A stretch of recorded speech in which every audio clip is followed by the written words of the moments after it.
নমস্কার। আজ আমি এই ভিডিওটার মাধ্যমে দেখাবো তোমাদের কিভাবে লং হেয়ার আঁচড়াতে হয়। আর অনেকের ইচ্ছে হয় যে আমার এত লং হেয়ার কিভাবে হবে। আমাকে অনেকে জিজ্ঞাসাও করেছো, দিদি কি অয়েল ইউজ করো। আমার বাংলাদেশি অনেক বন্ধু আছো যারা আমাকে অনেকে জিজ্ঞেস করেছো, আপু তুমি কি অয়েল ইউজ করো, প্লিজ কমেন্টে একটু অয়েলের নামটা বলো।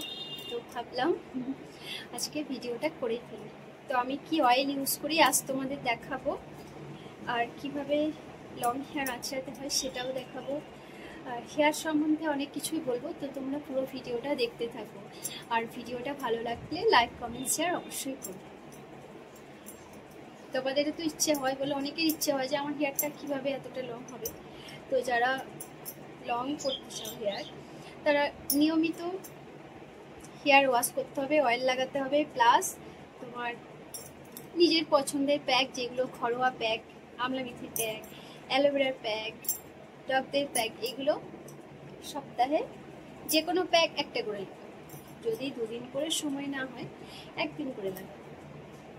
আর অয়েল দেওয়ার নিয়ম হচ্ছে, খুব একটা যে নিয়ম আমাকে নিয়ম মাফিকভাবে অয়েল দিতে হবে সেটা কিন্তু নয়। আমরা অয়েল যে কোনোভাবে দিতে পারি। চুলে যে অয়েল দিয়ে রাখতে হবে সেটাও নয়, মিনিমাম 2 ঘন্টা রাখলেই হয়। তোমাদের হাতে যেরকম সময় থাকবে তোমরা সেভাবে ইউজ করবে। যে ওই দিদি এটা বলছে ওটা বলছে বলে ওভাবেই নিতে হবে সেটা কিন্তু নয়। কিন্তু যখন অয়েলটা নেবে হেয়ারটা পরিষ্কার করে নেবে। তাছাড়া মানে তোমরা যখন ক্যালপে ওটাকে একটু ম্যাসাজ করে নিতে হবে, ম্যাসাজ করবে তখন কি হবে বলো তো, আমি যদি ধুলোর চুলে ধরো নোংরা আসে, সেটার মধ্যে আমি যদি এইভাবে ম্যাসাজ করি তো আমার ক্যালপে তো নোংরাটাই যাবে, তাই না? তো যখন অয়েলটা নেবে পরিষ্কার করে নেবে। যে অয়েলটা নাও, কোনো অসুবিধা নেই যে আমি যে অয়েলটা ইউজ করি ওটাই নিতে হবে এমন কোনো কথা নয়।